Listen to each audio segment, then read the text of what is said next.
जय हिंद, जय भारत। मैं शमशाद से जो कतर द्वारा जो हमारे 8 भारतीय नौसेना को मौत की सजा सुनाई गई है, तो आप समझो, इस साजिश को आपको समझना पड़ेगा। इनको गिरफ्तार किया गया था, जो हमारे भारत के ऑफिसर है, इनकी गिरफ्तारी हुई थी अगस्त 2022 में। आज 14 महीना से ऊपर होने जा रहा है। इन 14 महीने में कभी सरकार को मालूम नहीं पड़ा क्या? आपको पूछना चाहिए कि जितना मीडिया और यूट्यूबर जो मुसलमानों को कोस रहे हैं, इजराइल और हमास और फिलिस्तीन के झगड़े से जोड़ के और हमारे देश के हिंदू भाई लोग को गुमराह कर रहे हैं, इनसे मैं पूछना चाहता हूं कि आप लोग ने कितने बार मोदी जी से उन 8 अफसरों के बारे में पूछा है? कितने बार आप लोग सरकार से बात किया है? कितने बार मोदी जी जिक्र किए हैं? G20 में बुलाए, इतना सारा स्वागत हुआ, आप लोग ने दिन भर रात भर मोदी जी चलाते रहते हो। ये दुखद खबर है।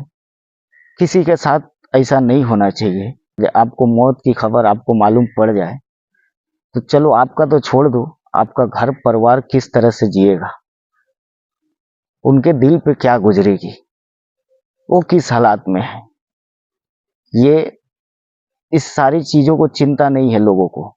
ये यूट्यूबर जितने हैं, ये मीडिया वाले जितने हैं, इनको सिर्फ टीआरपी चाहिए, ये नेता को वोट चाहिए, ये आपके फीलिंग से कुछ ताल्लुकात नहीं रखते हैं। आपके रोजमर्रा की जिंदगी से इनको कुछ लेना देना नहीं है। आपके बच्चे खा रहे कि नहीं खा रहे, इनको कुछ मतलब नहीं है। ये जितने मीडिया है, कल परसों से जब से फैसला आया है, जब से कतर के कोर्ट ने उन हमारे भारतीय नौसेना को मौत की सजा सुनाई है, तब से हमारे देश में, भारत देश में तांडव हो रहा है। कुछ बोल रहे हैं कि जो फिलिस्तीन का समर्थन करते थे मुसलमान, ये उसी का नतीजा है जो अपने ही देश में अपने देश के लोगों के साथ गद्दारी कर रहे हैं। भाई, आप मनहूस हो, आपको समझता नहीं है, अक्ल नहीं है। झगड़ा आज हुआ है फिलिस्तीन और इजराइल के बीच में। 2019 में हमारे 22-24 सैनिक क्यों मारे गए थे? 2019 में इलेक्शन आया था, फिर 2024 में आ रहा है इलेक्शन, इसलिए ऐसे ऐसे मुद्दे को उछाला जाता है। सरकार, जो आप लोग ही ढिढोरा पीटते हो ना, जो मोदी जी का परचम हर एक देश में लहराता है, मोदी जी सबसे दिग्गज नेता है, तो मोदी जी को बोलिए, आप लोग जो फोन कीजिए और कतर वाले को बोलिए जो भाई तू छोड़ दे हमारे ऑफिसर को, नहीं तो हमारे मोदी जी आके तुम्हारी सर कलम कर देंगे। तुम्हारी औकात है बोलने की? तुम मोदी जी से नहीं बोलोगे, इस देश के मुसलमान को कोसोगे।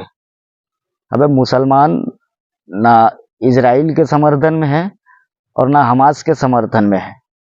मुसलमान इंसानियत के समर्थन में है। हिंसा करने वाले के समर्थन में मुसलमान कभी नहीं उतरता है। वो तुम लोग का फितरत है। जो कुछ मुट्ठी भर यूट्यूबर है और अंधभक्त है और कुछ ये दलाल मीडिया है, ये इन लोग का फितरत है। ये हमारे ही देश के भोले भाले हिंदू भाई लोग का ब्रेन वॉश करना, उनको मन में खोट डालना, उनको भड़काना, इन लोग को ये मतलब इसी का इन लोग को पैसा मिलता है।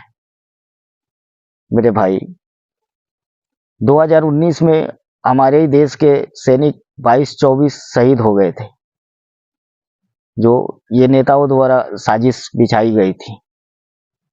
आप क्यों नहीं पूछते हो? मोदी मीडिया, दलाल यूट्यूबर, आपको सवाल पूछो ना मोदी जी से, जो क्या हुआ पुलवामा हमले में, रिपोर्ट आया कि नहीं आया अभी तक? उसके पीछे कौन था? 5 साल के बाद भी रिपोर्ट नहीं आया। आज भी वो हमारे देश का सैनिक का खून बहा के और वो खुले में घूम रहा है। तुम्हारी औकात है सवाल करने का मोदी से? नहीं है, क्योंकि तुम खाली मुसलमानों को कोसोगे। अबे, मुसलमान फिलिस्तीन, हमास और इजराइल में समर्थन में नहीं है। मुसलमान है इंसानियत के समर्थन में, जहां बेगुनाह मारे जा रहे हैं, बच्चे मारे जा रहे हैं छोटे छोटे, उनके समर्थन कर रहा है।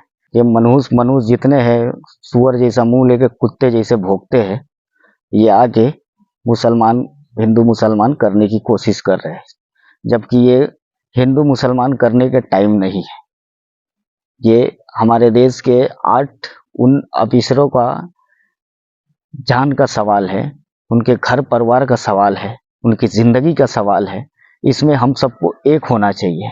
हम सब एक होके सरकार पे ये दबाव दे, जे भाई तुमने 14 महीना से उन पे ध्यान नहीं दिया, लेकिन अब जब हमारे तक बात आई है तो हम सब आपको बोल रहे हैं, आप जाइए और समझाइए कतर वाले को, और हमें, हमारी नागरिक को, हमारे ऑफिसर को भारत देश में लेके आइए।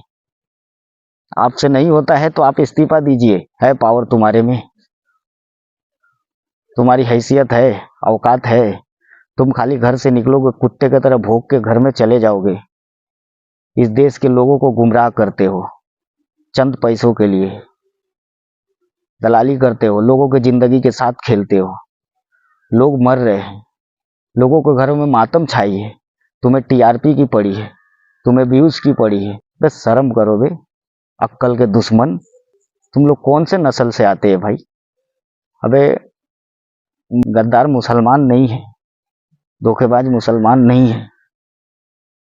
धोखेबाज ये मीडिया है, कुछ मुट्ठी भर यूट्यूबर है, कुछ नेता है जो ऐसे ऐसे देश में घटना करके और अपनी राजनीति रोटियां सेकना चाहते हैं, इलेक्शन जीतना चाहते हैं और लोगों को दलदल में ढकेलना चाहते हैं। पिछले 8-9 सालों से यही चीज चलते आ रहा है। मुसलमान कभी भी देश के लिए लड़ने से पीछे नहीं हटेगा। मुसलमान के अंदर देशभक्ति इतना है जो कहीं ना कहीं तुम्हारे जैसे दलालों से कहीं ना कहीं कई हजार गुना ज्यादा उसके दिल में भक्ति है। तुम देश को पैसे के लिए, देश के लोगों की जमीर मान सम्मान बेच रहे हो, मुसलमान वही मान सम्मान बचा रहा है। तो गद्दार तुम हो कि हम हैं। जय हिंद, जय भारत।